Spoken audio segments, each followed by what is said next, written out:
अस्सलाम वालेकुम स्टूडेंट। मैं सर खालिद बात कर रहा हूँ आपसे। और तो अब मैं इंशाल्लाह बिस्मिल्लाह करके फंक्शन आपके सामने स्टार्ट कर रहा हूँ। ये बड़ा कॉमन वर्ड है फंक्शन, और आपने सुना भी होगा कि आप जब कैलकुलेटर ऑन करते हैं आप उसमें देखते हैं मुख्तलिफ स्विचेस आपको नज़र आ रहे होते हैं। तो हर स्विच के बारे में पूछा जाता है, तो आप जैसे प्लस आ रहा होता तो आप कहते हैं इसका काम है, इसका फंक्शन है ऐड करना। मल्टीप्लिकेशन आ रहा होता है, इसका फंक्शन मल्टीप्लाई करना है। सब्ट्रैक्ट आ रहा होता है, सब्ट्रैक्ट करना है।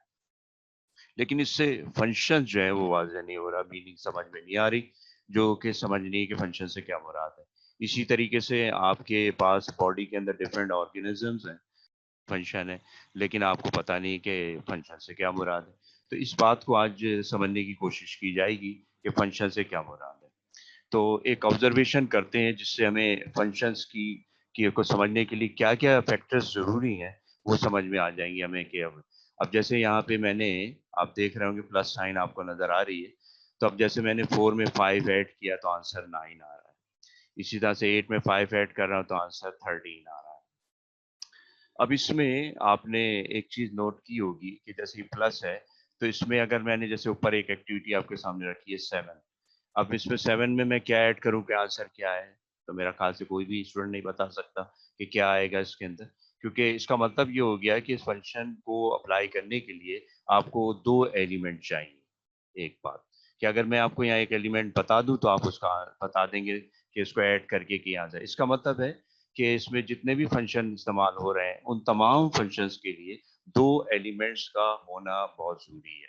अच्छा, दूसरी बात जो आपको सेकंड लाइन में बताई जा रही है कि 4 और 5 को आप रिलेट करके अगर ये एडिशन का फंक्शन इस्तेमाल करते हैं तो आंसर 9 आता है। 8 और 5 को यूज़ करके जब आप करते हैं तो आंसर 13 आता है। अब दोनों में सेकंड एलिमेंट 5 आपको नज़र आ रहा है, लेकिन फर्स्ट एलिमेंट आप चेंज कर रहे हैं। तो इससे ये बात साबित हो रही है कि 4 यानी दोनों एलिमेंट्स के बिटवीन रिलेशन का होना ज़रूरी है। जैसे 4 और 5 के रिलेशन से आंसर 9 आ रहा है, 8 और 5 के रिलेशन से आंसर 13 आ रहा है। इसका मतलब है 2 एलिमेंट का होना ज़रूरी है और 2 एलिमेंट के बिटवीन रिलेशन होना बहुत ज़रूरी है। तब आप उस फंक्शंस को जो है बता सकते हैं उसका फंक्शन। अब यहाँ से हम फंक्शंस को बआसानी डिफाइन कर सकते हैं।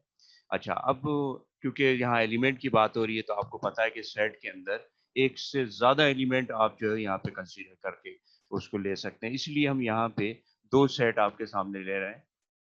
सेट ए में एलिमेंट हम ए और बी ले रहे हैं, सेट बी में एलिमेंट 1, 2 ले रहे हैं। अब इनके बिटवीन हम जो है एलिमेंट की रिलेशन अगर हम लेना चाहते हैं, तो फिर हम इन दोनों सेट के बिटवीन रिलेशन लेंगे। इस तरह से ए के तमाम एलिमेंट की रिलेशन बन जाएगी बी के तमाम एलिमेंट के साथ। तो उसके लिए रिलेशन के लिए आपने फर्स्ट ईयर में कार्टेशियन प्रोडक्ट रीड किया होगा, ए क्रॉस बी। अब ए क्रॉस बी में is the set of all those elements आएँगे ना which are in A and B, दोनों में होंगे। अब उनकी ऑर्डर पेयरिंग की जा रही है, देख रहे हैं आप। अच्छा, पेयर बनाने में होता है कि वो रिलेशन हो जाए। जैसे मैं इसका ए का 1 के बी के एलिमेंट के साथ पेयर बना रहा हूँ ए का, तो इसका मतलब ए को का एसोसिएट हो रहा है विद 1, यानी इसका मतलब ए जो है 1 के साथ है। तो ये ऑर्डर पेयर की वजह से हो रहा है। तो आप देख रहे हैं कि जो सेट ए के एलिमेंट को सेट के बी के एलिमेंट के साथ कैसे हम रिलेट कर रहे हैं, ऑर्डर पेयर के ज़रिए। इसी तरह से ए कॉमा 2 को कर रहे हैं, इसी तरह से बी कॉमा 1 है, बी कॉमा 2। इस तरह से हमने सेट ए के तमाम एलिमेंट की रिलेशन ऑर्डर पेयर की फॉर्म में बी के साथ आपके सामने कर दी है। अच्छा, उसके बाद हम क्या करेंगे, क्योंकि ये सेट है, इसका एक सबसेट ले लेते हैं। अब सबसेट में 1 एलिमेंट, 2 एलिमेंट, 3 एलिमेंट, चारों एलिमेंट ले सकते हैं। तो पहला मैंने जो सेट लिया है उसमें a, 1 और b, 2 और a, 3 लिया। ये सारे एलिमेंट आपको इसमें नज़र आ रहे हैं। तो अब ये इसका सबसेट कहलाएगा a क्रॉस b का। तो अब यहाँ से हम रिलेशन बता सकते हैं 2 सेट्स के बिटवीन। तो रिलेशन की डेफिनिशन ये बनी कि subset of cartesian product of two set A and B. इसका कोई भी सबसेट होगा वो रिलेशन कहलाएगा बिटवीन ए एंड बी। तो इसको मैंने, क्योंकि पहली रिलेशन मैंने निकाली है, इसको मैंने R1 कंसीडर कर लिया। इसी तरह से एक और सबसेट मैंने ड्रॉ किया जिसके अंदर मैंने 2 एलिमेंट लिए, 2 ऑर्डर पेयर की फॉर्म में एलिमेंट लिए जो कि यहीं से ड्रॉ किए, a, 1, b, 2। ये भी सबसेट है एक, और ये भी रिलेशन कहलाएगी बिटवीन ए बी। तो यहाँ से रिलेशन की डेफिनेशन समझ में आ रही है कि अगर हमें ए और बी के बिटवीन रिलेशन निकालनी है तो हम इस कार्टेशियन प्रोडक्ट का कोई भी सबसेट लेके उसकी रिलेशन को ले सकते। इसका मतलब है कि इसका कोई भी सबसेट होगा ए क्रॉस बी का, वो रिलेशन कहलाएगा। अच्छा, उसके बाद हमने फर्स्ट ईयर में ये बात रीड की जा चुकी है कि फर्स्ट एलिमेंट डोमेन कहलाता है, सेकंड एलिमेंट रेंज कहलाता है। अब इसमें हम जैसे डोमेन ऑफ R1 निकाल रहे हैं, तो हम तमाम सेट R1 की जो रिलेशन R1 है उसके तमाम फर्स्ट एलिमेंट की का सेट ले लेंगे, ए और बी, ये आपको नजर आ रहा है। तो ये मैंने बनाया और इसको हमने फर्स्ट सेट से कंपेयर किया, विच इज इक्वल टू ए। अच्छा, दूसरी बात हमें बाय ऑब्जर्वेशन ये नजर आ रही है कि ए के साथ बी का एक एलिमेंट एसोसिएट है और यहाँ ए के साथ दो है, तो एक ही एलिमेंट सेट ए के साथ बी के दो एलिमेंट एसोसिएट नजर आ रहे हैं। यही बात हम देखें यहाँ वर्ड में लिख रहे हैं, for every element of set ए। तो अब इसमें ए के एक एलिमेंट के साथ जो है दो एलिमेंट आपको सेट ए के नजर आ रहे हैं। तो अब यहाँ से हम रिलेशन से फंक्शन को कैसे डिफाइन करेंगे कि ऐसा नहीं होना चाहिए कि रिलेशन में ए के साथ अगर एक एलिमेंट एसोसिएट है, ए के साथ दो एलिमेंट एसोसिएट है, तो एक ही एलिमेंट सेट ए के साथ जो है ए के साथ 1 और ए के साथ 2 नजर आ रहा है। तो ये चीज जो है रिपीट हो रहा है इसमें डोमेन एलिमेंट, इस वजह से ये रिलेशन और ये एक बात तो आपको ये बताई गई कि domain of R1 first set के बराबर है और दूसरा इसमें डोमेन एलिमेंट रिपीट हो रहा है, तो ऐसी रिलेशन को हम फंक्शन कंसीडर नहीं करेंगे।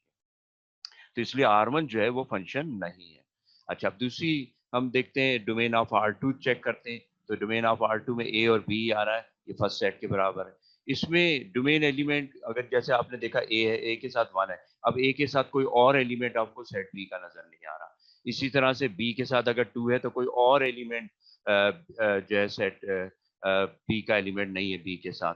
इसका मतलब ये हो गया कि यहाँ पे यूनिकनेस है, तो इसको हम यहाँ पे इस रिलेशन को फंक्शन कहेंगे क्योंकि इसमें इसकी डोमेन फर्स्ट सेट के बराबर है और यहाँ कहा जा रहा है for every element of set A is associate with one element of set B है, तो इसलिए आर जो है R2 जो है ये फंक्शन होगा। अब यहाँ से हम फंक्शन को बहुत आसानी से डिफाइन कर सकते हैं कि अगर मुझे ए और बी के दरमियान में फंक्शन बनाना है तो मैं इसमें पहले एक कार्टेशियन प्रोडक्ट बनाऊंगा, उस कार्टेशियन प्रोडक्ट का कोई भी सबसेट लेकर के रिलेशन बनाऊंगा।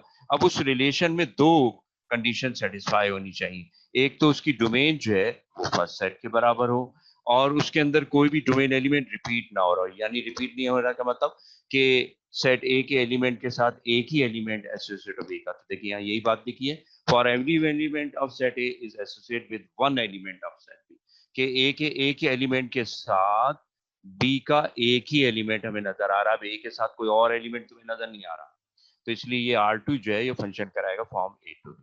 अच्छा, इसको सिंबॉलिकली एक और तरीके से वेन डायग्राम के जरिए भी इस चीज को एक्सप्लेन किया जा सकता है।